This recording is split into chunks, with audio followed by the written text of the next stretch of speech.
Hello, everyone.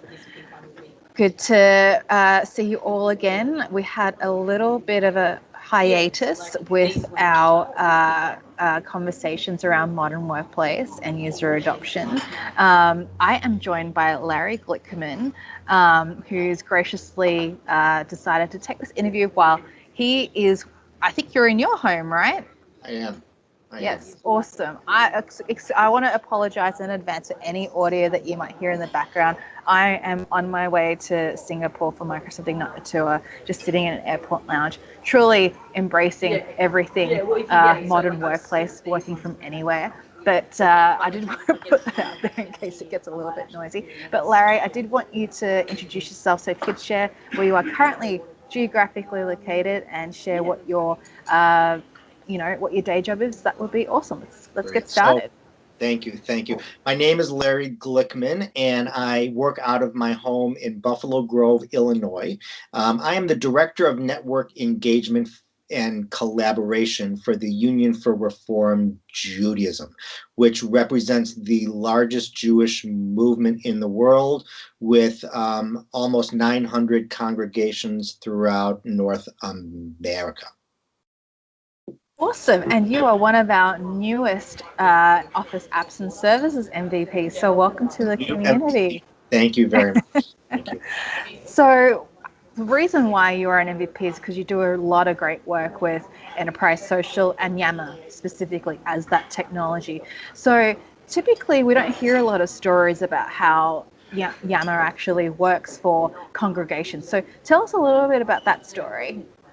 So we created our Yammer networks after leaders in our congregations for many years had used a series of Jewish-based listservs to connect and collaborate with one another.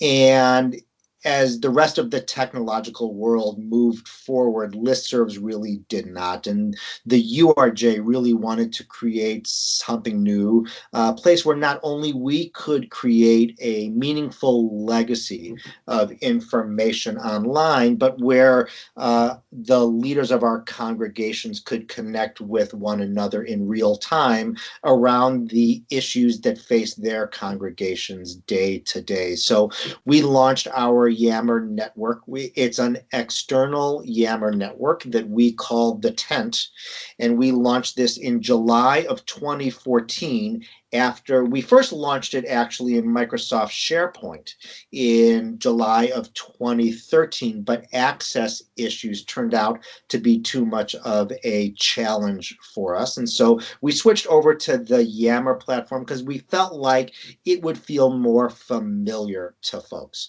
And we've had lots of success. We launched our Yammer network with about 1,200 users or so, and I'm very happy to share that just this week we welcomed the 12,000th member to our Yammer network. So we've seen lots of nice growth, and our engagement rates in our Yammer network tend to go somewhere between 25 to 45% month to month.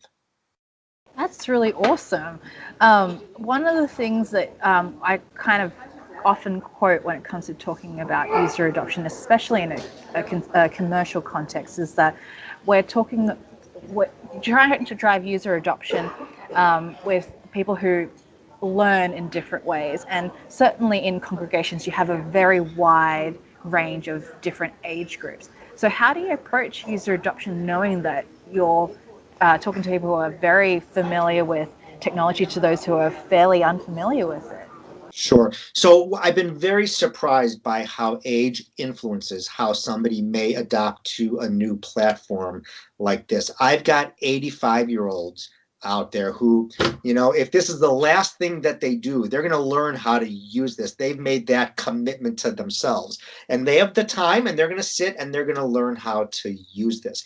And what was really a surprise to me is the challenge that some people in like the 30 to 35 year age range have with a platform like this. I kind of feel like in that age range, people use the tools that they use, and they have a level of technology comfort for the tools that they use. And if we ask them to step out of that box, it can sometimes be a challenge for them.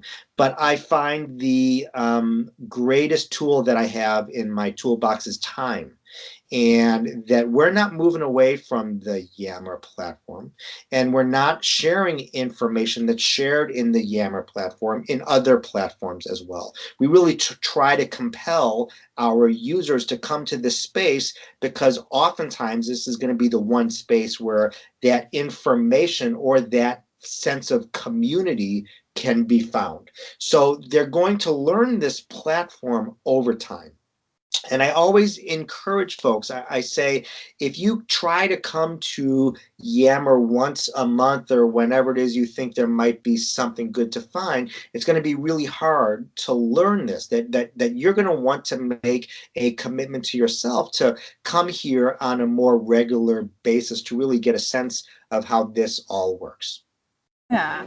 So, I mean, a lot of the work that you do is with Yammer, but do you start the conversation about the technology, or do you start the conversation about community building and the connections that they can get with their fellow congregation? I find that if we start the conversation with technology, it's not going to go where we want it to go. For us, our Yammer network is about creating a sense of community online.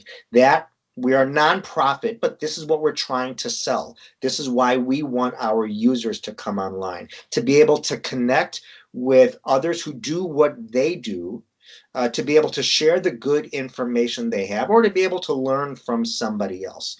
So we try to allow the technology to take a backseat to that if we emphasize that feeling of community that we hope they're going to find online, they're going to learn on their own how to navigate their way through that. We're always there to help and provide support, and we do that quite a bit.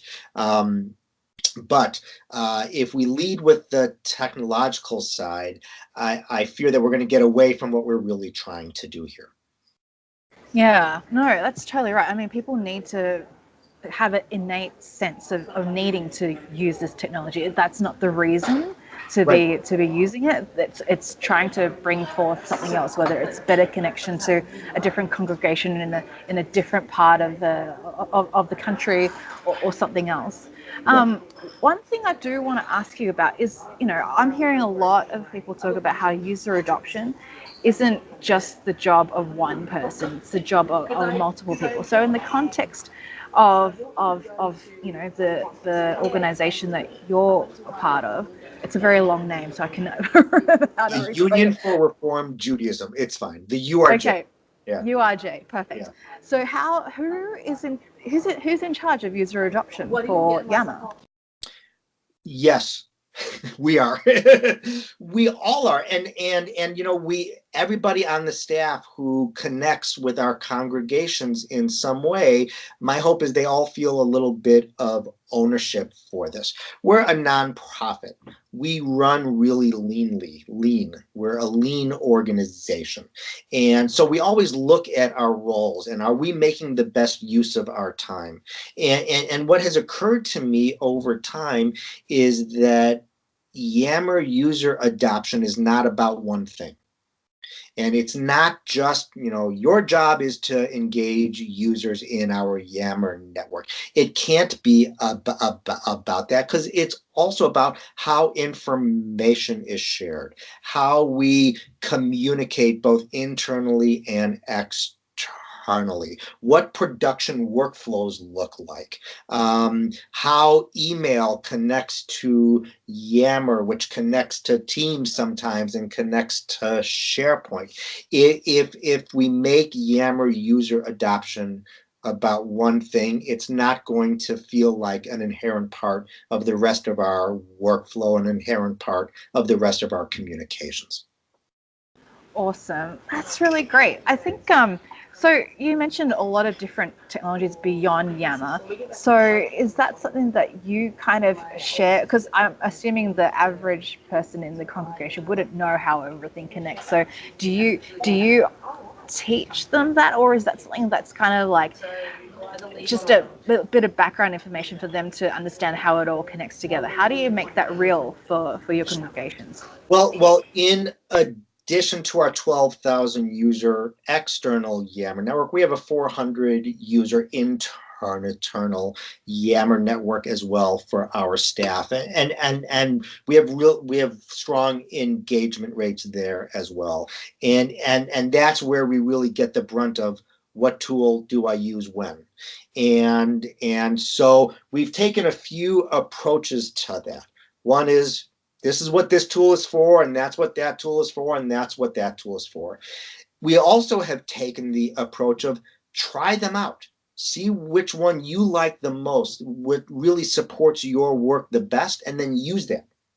And I was once doing some research into what task management tool I should use. And somebody replied to me, the one that you use is the one that you should use.